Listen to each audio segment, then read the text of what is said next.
হাতির হানায় মৃত্যু হল এক ভবঘুরের। প্রায় ৬০ থেকে ৭০টি হাতির সামনে পড়ে মৃত্যু হয় ভবঘুরের বলে স্থানীয়রা দাবি করেছেন। ঘটনাটি ঘটেছে বানারহাট থানার শালবাড়ি ২ গ্রাম পঞ্চায়েতের মাঝিয়ালি ডোববাড়ি সংলগ্ন গাঘেরসা ময়নাগুড়ি থানার অন্তর্গত রামসাই সংলগ্ন ডাইনা নদীর চর থেকে। পাশেই রয়েছে জঙ্গল। জঙ্গলি হাতির আক্রমণের মুখে পড়ে মৃত্যু হয় ভবঘুরের। স্থানীয় বাসিন্দারা জানায়, দীর্ঘদিন ধরে ওই ভবঘুরের ওই এলাকায় ঘোরাফেরা করত। এলাকার বাসিন্দারাই খাবার দিত, তাকেই দিন কাটাতো ভবঘুরে। তবে স্থানীয় বাসিন্দা এবং বনকর্মীরা বারংবার ওই ভবঘুরেকে এখানে থাকতে বারণ করলেও তবুও সে শোনেনি। সেই ভবঘুরে আবার সবই বুঝত বলে স্থানীয়দের দাবি। এলাকাবাসীরা জানায়, মঙ্গলবার রাত্রে প্রায় ৬০ থেকে ৭০টি হাতি বের হয় জঙ্গল থেকে। তখনই হয়তো ভবঘুরেকে মেরে ফেলেছে হাতির দল। ঘটনার খবর পেয়ে ঘটনাস্থলে যায় পুলিশ। এরপর দেহ উদ্ধার করে নিয়ে যায় জলপাইগুড়ি মর্গে বলে পুলিশ সূত্রে খবর। কি হয়েছিল এখানে? এখানে মনে করেন পাগলটা থাকে এই জঙ্গলে। জঙ্গলে থাকে? এই যে এখানে থাকে আচ্ছা। জঙ্গলে। তো আমরা তো আগে থেকেই বলছিলাম ওকে, ওরা সবাই বুঝে। আচ্ছা। আমরা বলছিলাম এখানে রাত্রে বেলা না থাকাটাই তোর ভালো। ও থাকে এখানে। কালকে পিঠে হাতি মাইরে দিছে। কালকে কখন? রাত 10টা 9-10টা হবে। নদীর চরে? হ্যাঁ, নদীর চরে। কারা দেখলো প্রথমে?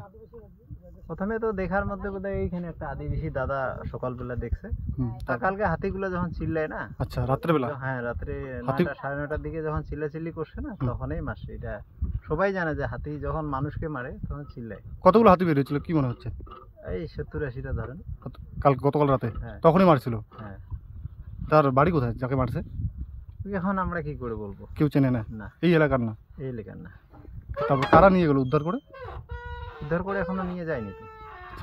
পুলিশ এসেছিল? মনে করেন পুলিশ আসছে। কোন এলাকা এটা? এটা ময়নাগুড়ি ব্লক করতেছে ওদের। আচ্ছা। আর এই এলাকাটার নাম? এটা আমরা মাঝিয়ালি বলি, ডোববাড়ি পড়ে। এটা কোন থানা? এটা তোমার আমাদের তো মানাহাট। আচ্ছা। একটা ধূপগুড়ি আছে, আবার এদিকে ধূপগুড়িও পড়ে, আবার এটা ময়নাগুড়ি পড়ে। যে জায়গাটা দেহ উদ্ধার হয়েছে ওটা ময়নাগুড়ি পড়লো? এটা ময়নাগুড়ি পড়ে। ঠিক আছে। পাগলটা কতদিন ধরে এই এলাকায় থাকে? এটা 2-3 বছর ধরেই থাকে। বয়স কত হবে? বয়স কত হবে? 50 তো হইতে লাগে। কি নাম বলেন আপনার? আমার নাম শফিরুল মিয়া, আমাদের এই পাশেই বাড়ি। ঠিক। Lifeline diagnostic centre. এখানে রক্ত পরীক্ষা, digital ECG, digital x-ray, ultrasonography, echocardiography ও ফেটাল ইকোকার্ডিওগ্রাফি করা হয়। এছাড়াও বাড়ি থেকে রক্তের নমুনা সংগ্রহ করা হয়। আমাদের ঠিকানা ধূপগুড়ি ডাউকিমারি রোড, নেতাজি পাড়া, বন্ধন ব্যাংকের পাশে। যোগাযোগ নম্বর 9800785475 ও 7908922275 এই নম্বরে। দাদা কি হয়েছিল? এই জায়গায় সকালে খবর পাই আসলাম, দেখলাম। কি দেখলেন? ওই যে একটা লোক মারা গেছে। কি মনে হচ্ছে দেখে? কখন মারা গেছে? মনে হয় ভোরে 5টার দিকে রাত্রে। কিসে মারছে? হাতি মারছে। হাতি মারছে? কিভাবে বুঝলে হাতি মারছে? পা গিয়ে দেখলাম হাতির পা আছে। কোথায় এটা?